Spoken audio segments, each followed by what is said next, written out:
Hello guys, once again I welcome you all to my channel. If you have not subscribed, please subscribe, like, comment and share.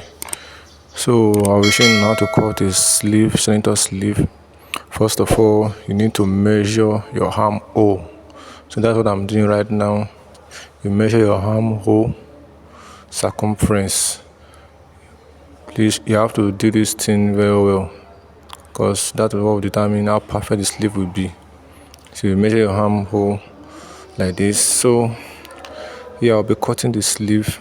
First of all, you mark a line like this, then you measure your what's it called, your sleeve breadth. How to get your sleeve breadth is you minus 1 from your arm circumference. Then you go down to the wrist. For confidence, I use 9.5. For this person, I use 9.5. So I added 1.5 to it for the pleating, 9.5 for the curve, then 1.5 for the pleating. So to get your muzzle, you measure 10 like this. You measure 10 inches. So on that line, that is where you measure your muzzle measurement plus 1 inches.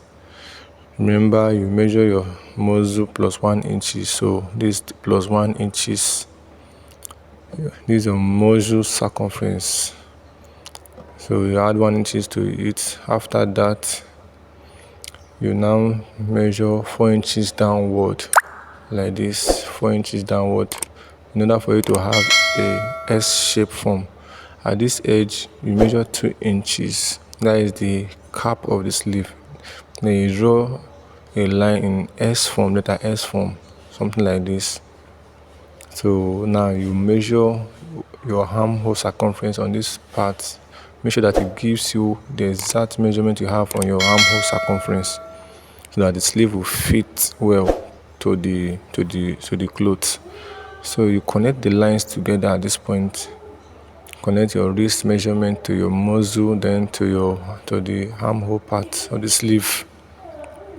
So measure your armhole to confirm your measurement. Thanks for watching. Please subscribe to my YouTube channel. Thank you. God bless.